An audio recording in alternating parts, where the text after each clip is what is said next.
I'm Professor Mark Clague from the University of Michigan, where I work with the American Music Institute and teach in both American culture and musicology.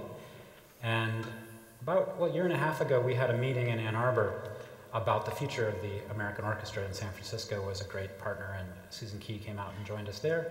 And then actually, the orchestra will be coming and visiting Ann Arbor as part of their Mavericks Festival in March. And so we'll be having a fourth conversation in Ann Arbor. So I'm just really thrilled to be part of this, and thank everyone so much for being here.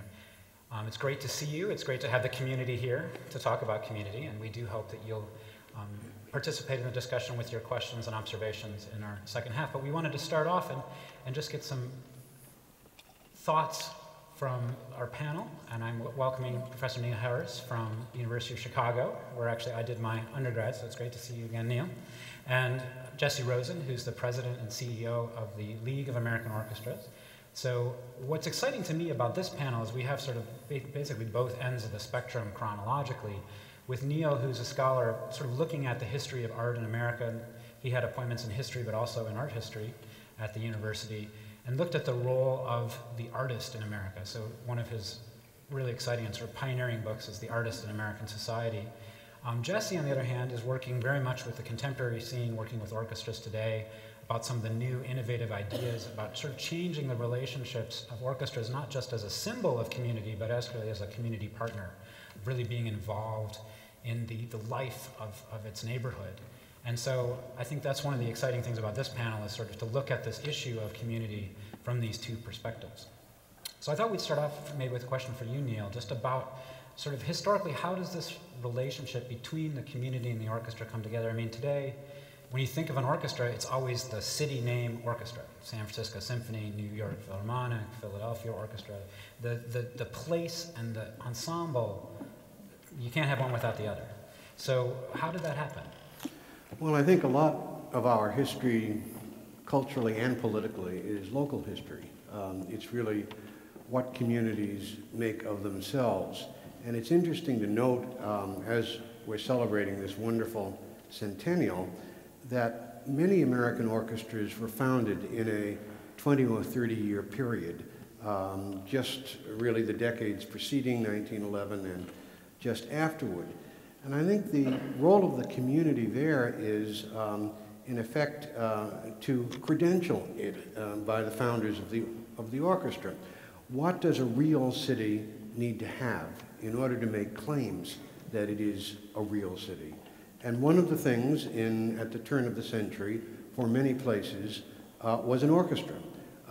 There were also, of course, public libraries, universities, art museums, science museums, a whole constellation of institutions, usually bearing the city's name, and created in part by philanthropists who were in some cases assuming the corporate identity of the city, but who wanted both to pay back the community for their success and also to place the community, San Francisco in this case, on the world map.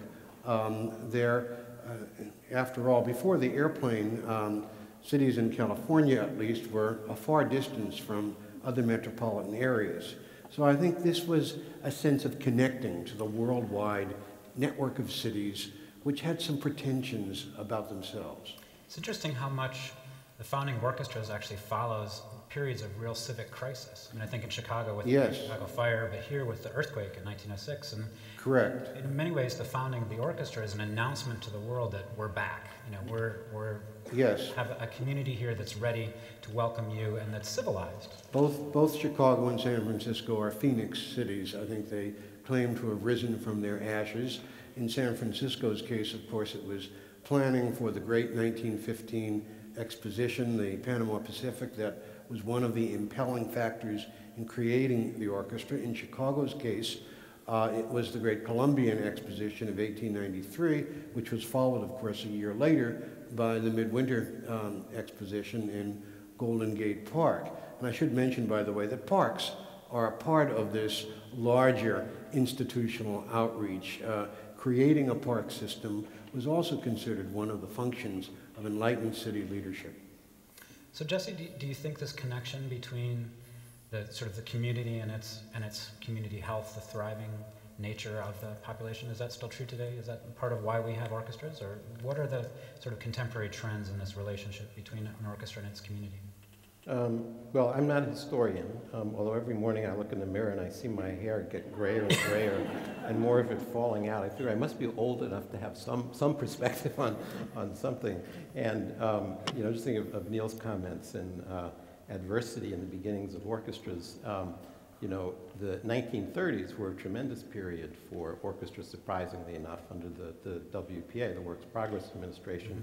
I believe 11 orchestras were either founded or restarted in the WPA program. And then also mentioning Chicago, the Grant Park Symphony, which today is still a very vital, vibrant organization, was the first orchestra funded out of a parks district in its entirety. The entire $2 million allocation came out of the park district for free concerts, and it was started by the Parks District in the American Federation of Musicians. So even going back in time, there was a sense of symphony orchestras serving a wider public and having a social role. And I think if you skip ahead now to the, let's say, after the Second World War and moving into the 1950s, really 60s, I think what we began to see happen was that throughout the United States, there was, I think you could say, a movement to institutionalize the performing arts and to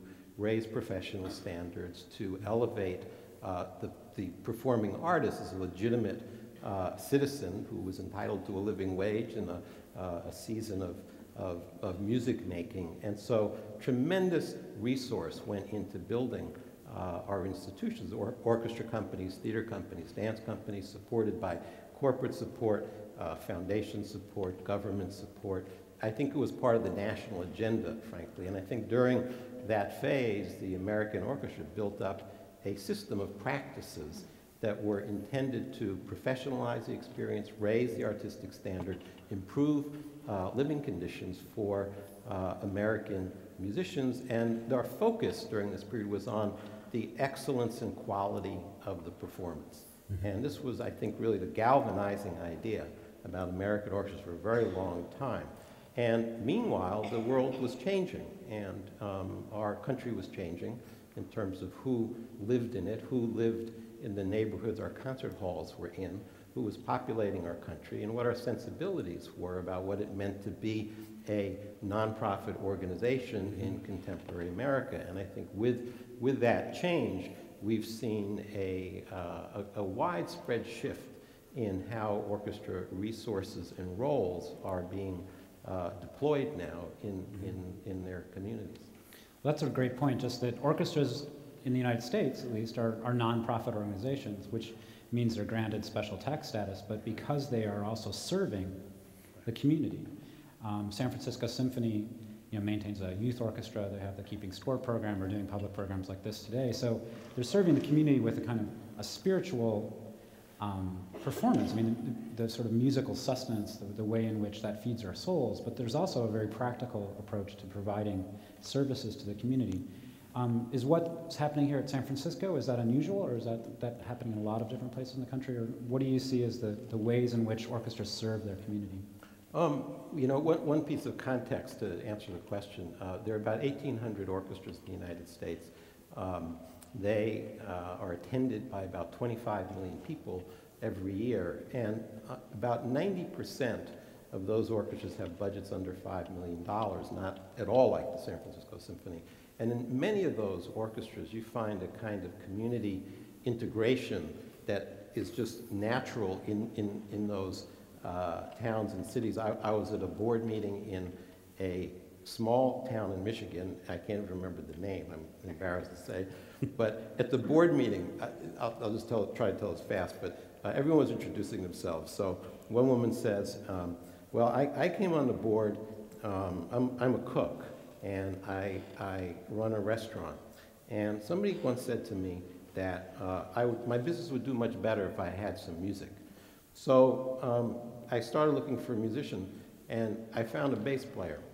And so the bass player would come to my restaurant, he'd play, and it worked, and more people came to the restaurant. And then I was talking to the bass player one day, and he said, you know, by the way, I play in the orchestra too. You should come hear the orchestra. So I really wasn't interested in orchestra, but I liked the bass player. So I went to go hear the concert. And so I became a subscriber. I really liked the orchestra. And then they got to the next person to introduce himself, and it was the bass player. And so, so I mean, there's something about the smaller scale of these hundreds and hundreds of orchestras that make them somehow easily woven into the fabrics of their communities. Our larger orchestras, which play really on an international stage, I think are in some ways more challenged to maintain both international artistic standards, touring schedules, and a lot of resource into core subscription activity, while at the same time developing meaningful work in their communities. And in that regard, the San Francisco Symphony is certainly among one of the leaders in the country. And the dimensions across which orchestras are engaging with the community. San Francisco, one of their new programs, I don't even know, I hope I'm not saying something that's not announced yet, but there's a plan for an amateur symphony orchestra. And one of the community changes that we know is happening, we know this from the government's recent report on arts participation, is actually an increase in performance, amateur performance of classical music in the home. So we're seeing a number of orchestras wanting to tap into that. It's not about marketing and audience development, it's about serving a part of their communities. Large numbers of programs involved in wellness. We see orchestras involved with senior communities. The Philadelphia Orchestra has a closed circuit stream of their concerts into senior citizen centers around Philadelphia.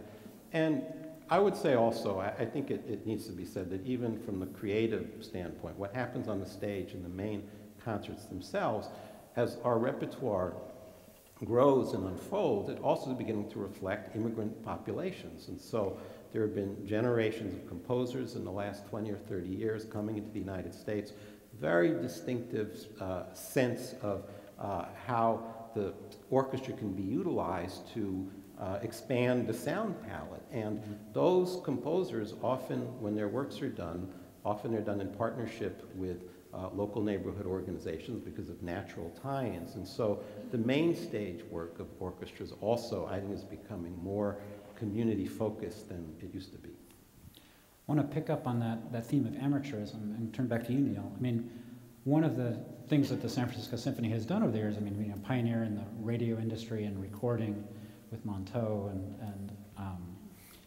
just using electronics and blogging and video online to be able to share the work of one orchestra with many, many different people. But what that also did was sort of distance itself from the everyday musician in the home. I mean, in the 19th century, you don't have radio, you don't have recording. If you're going to have music in the home, you're going to have to make it yourself. And so there's a different relationship between the community and the specialist musician. It's maybe a closer relationship. Can you talk about that? Well, there was a lot more live music, I think, available wherever you went in most countries. In the United States, there were hotel orchestras, there were restaurant orchestras, cafe orchestras. You couldn't put them into your ear and carry them around with you in the way that you can now, but you had music everywhere. And in a paradoxical way, this stimulated some of the early orchestra founders who were concerned about the quality of music being heard and who reacted in some ways indignantly at what they saw was the cheapening of musical taste. And the orchestra was created by some of its founders, like Theodore Thomas, for example, to establish a certain quality standard. And I think this is what you were really talking about, this shift from one focus to another. There were a few people sort of in the middle. We both share an interest in John Philip Sousa, for example, the great band conductor and composer, whose concerts included both opera and symphonic music. Most Americans before 1910 would have heard their first orchestral compositions on a band, probably, because bands were widespread, not only Sousa's, but Sousa would put in Verdi and Beethoven, and then the latest show tunes, perhaps an occasional hymn, and maybe some popular ditties. And for this, he was roundly criticized by some who felt that music should be segregated and segmented into different audiences. So this tension, I think, has been around for a long time in our culture. Yeah, one of the great sort of tidbits of history is that the American premiere of Parsifal, Wagner's opera, was actually done by the Sousa Band, not by the Met. So Sousa was very much involved with elevating taste and sharing good music, and the phrase good music became sort of synonymous with classical music, and that's been part of the struggle with the orchestra. I mean, you have these beautiful halls and these incredibly talented musicians with hours and hours of training, and there's at least a danger that people will feel that that's something sort of high class, that it's not for everyone. There's a danger, but there also was, I think, something achieved. The campaigns to erect these buildings, which continue to go on in America as new centers are created, new art centers, new concert halls, identify people and bring them together in a common cause. And the campaigns, such as I presume the Centennial Campaign for this orchestra, are also ways for the community to identify themselves as supporters and to announce that they are stakeholders in the fate of the institution. Museums do this, a whole range of American nonprofits. And I think it's a cultural trait that's very distinctive, and it's been fundamental, really, in the success of these organizations, and that will be fundamental to their future success. So these halls, although they in some cases are expensive and intimidating and centralizing, also serve the purpose of organizing a leadership which can move on to other things once their immediate goals have been accomplished. It's an interesting phenomenon that, you know, from the sense that I have a history growing up. I mean, the computer age sort of hit while I was a kid, and starting with the Apple II Plus and other, you know, all with 48K of RAM. It was very exciting in the 1980s. But just to watch the way the computer screen has become this window onto the world for us, and it's mediating this. I mean, we can watch any symphonic piece on YouTube, right? But at the same time, you know, is that a threat to the live orchestra? But it also really highlights this special nature of coming together, of being with your family, being with your friends, being with your neighbors at a live event. And I also, in a strange way, I think that the ubiquity of sort of the iPod and the sound quality of those media players, which is actually quite poor, makes live music, makes the real thing even more vivid, you know, more exciting. And the Verdi last night that was here, the Requiem Mass, what an incredible sound. And you just can't get that out of a set of headphones, at least not a little earbuds, you know. So, Jesse, do you think that these changes in technology, how is that changing our relationship to community, our relationship to our listeners? Well, you know, one thing that comes to mind, a very vivid example, and it does have to do with the buildings that orchestras play in. The new hall in Miami that Frank Gehry designed for the New World Symphony is a hall that's designed to, on the one hand, I don't know how to say this. It has walls, but the purpose of the walls is to be transparent, and so half of the facade of the building is all glass, so you can see straight in.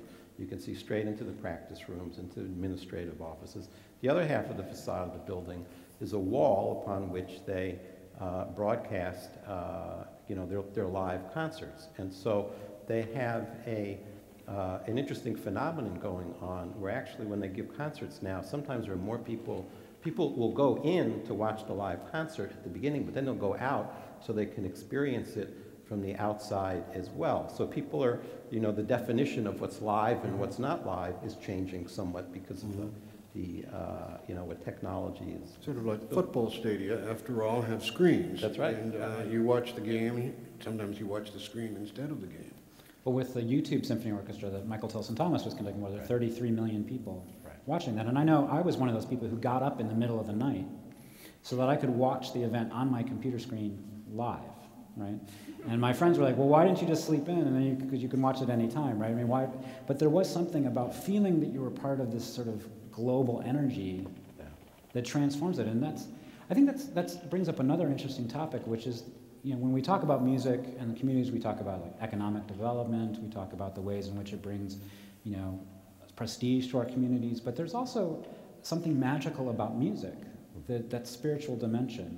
And Neil, can you talk a little bit about, I mean, what were the founders of these institutions that you talked about? What were they really interested? Were they interested in that spiritual dimension, do you think, or what did music provide for its community? Well, I think many, of course, the founders varied, and generalizing is. I speak now as an emeritus professor. No generalization. You're allowed to generalize now. Once you become emeritus, I'm retired. I can say whatever I want.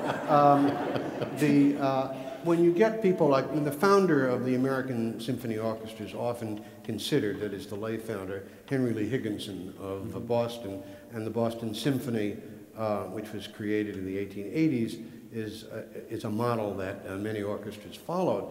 He certainly had what he conceived of as a transcendent mission to bring great music and a great orchestra to the people. And there was a missionary aspect to this that was very powerful. It was present in Chicago with Charles Fay, who was, again, the Maecenas behind that orchestra, and it was present with Theodore Thomas. I was just reading about Thomas this past week. He told a friend of his who began to tell him an off-color story that he was very upset because whenever he saw his face in the audience when he was conducting, he might be reminded of that story, and his relationship to the music would be affected. He would be polluted. And this kind of high-minded sense of mission was, I think, present in the early backers and founders of the orchestra, sometimes to great merit and sometimes to great cost. Mm-hmm.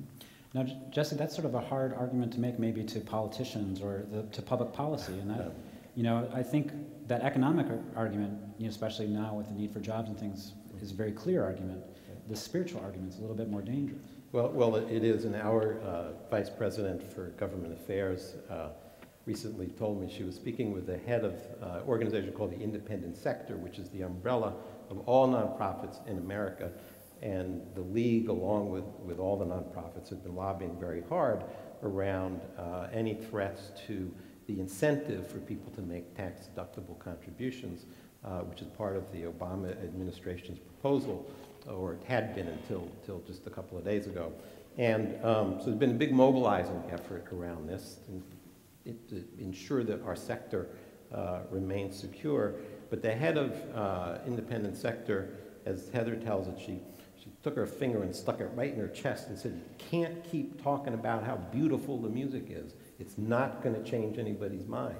And I think from a policy standpoint, this is a challenge for us because, frankly, we do believe the music is beautiful, and we do believe it has redeeming social value. And somebody, a researcher 2 years ago, did a study of what people actually experience when they're in a symphony orchestra concert, and he came up with 6 categories of experience, and one of them had to do with intellectual stimulation, another had to do with a sense of group identity, another one had spirituality, another one sense of community, another one had to do with just generally a social sense, being part of something with other people. So, I don't know if that's the answer, but I think it's a piece of the answer that we need people in our society to be stimulated, to experience beauty, to also have experiences that are, and this is unique to our art form, that can't fit into words, the inexpressible, which taps into parts of who we are. And on some level, that has to be a good thing for the American citizenry.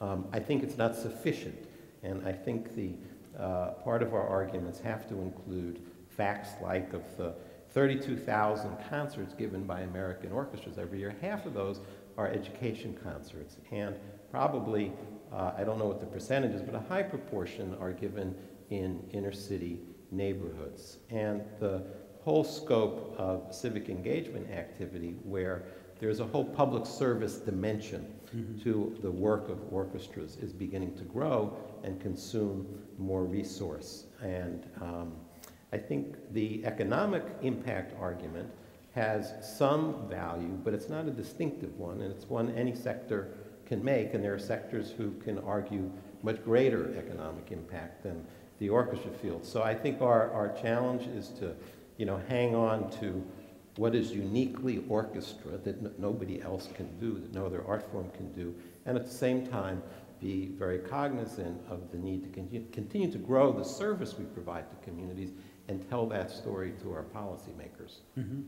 Yeah, I mean, one of the examples maybe of the spiritual contribution that an orchestra can make to, I know at least my life, is with one of your local composers, John Adams, here in San Francisco, who wrote Transmigration of Souls, and which was a response to the 9/11 tragedy.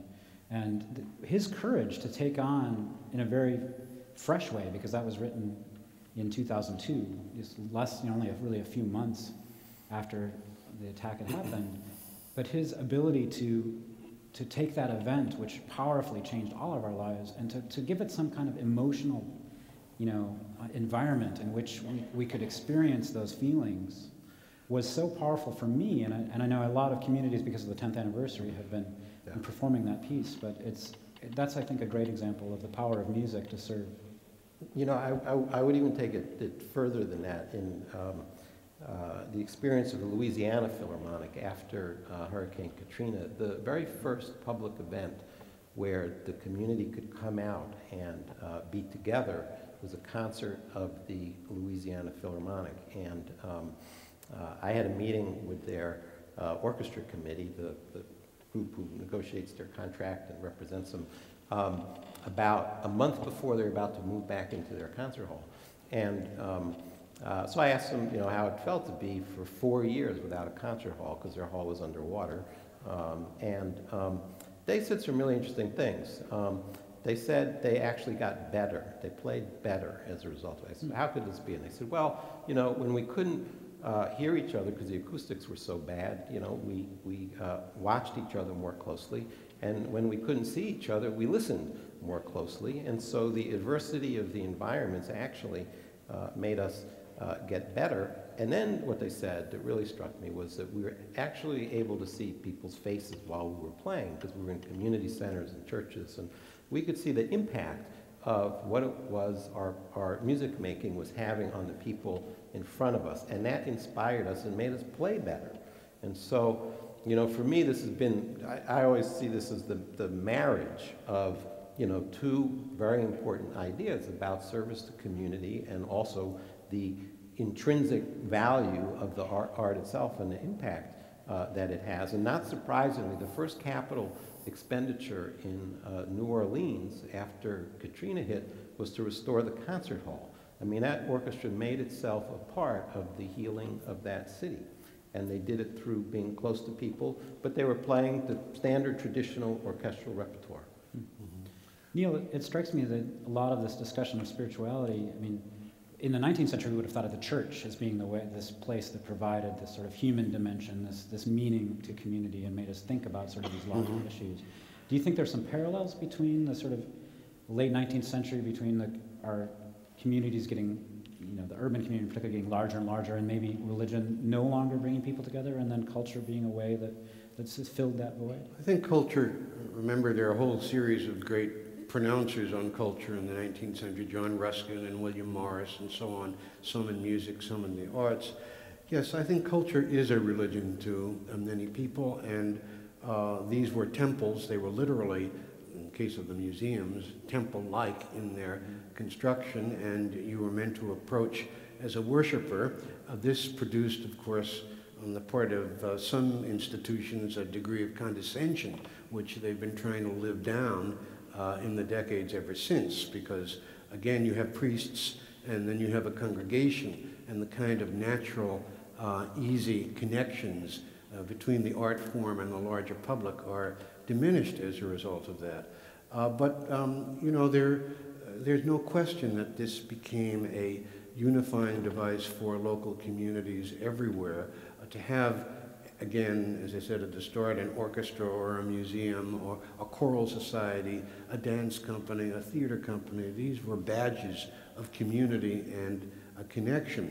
Speaking of the spirituality, I wonder, since I'm not a specialist on orchestra, if you would care to comment on the fact that some orchestra conductors used to face the audience when they conducted, their backs to the orchestra, so that the audience could share in their their take a vote? gestures.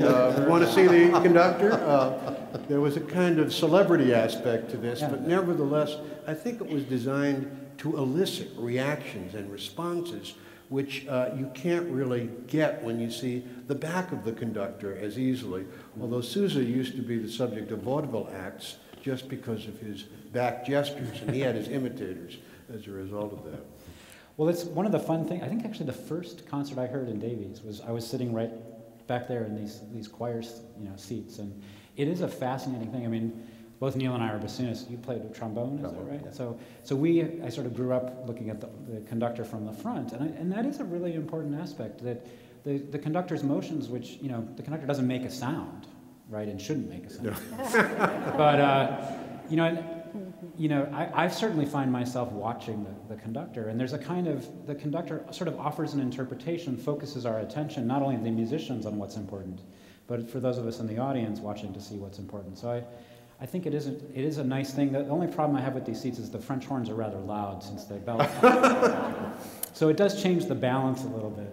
Jesse, you want to comment on that? I've seen conductors turn around to the audience several times recently, and one of the occasions was to lead the entire audience in singing Simple Gifts, the Shaker hymn from Appalachian Spring, as a prelude to the formal performance of it, and I thought that was sensational. I mean, I think singing in concerts is really is just a great thing to do. I mean, not all the time, but that was a wonderful, organic way for a conductor to turn and face the audience. So, but those, certainly in the history of this orchestra with Henry Hadley or Alfred Hertz or others, these big personalities have often been the window, the connection between the relatively anonymous musicians who are just the orchestra and the public. The Willie I want to give you the chance to meet one of your musicians. Amos Yang is on our second Spotlight panel, along with Afa Dworkin, and they will be talking, I think, about education and about community, about access, which is another big issue. Who do we have connecting with our orchestras? And so we're going to take a little bit of pause here and go off stage and join you in the audience and welcome our next Spotlight panel. But thanks so much for being part of this conversation so far. Thank you.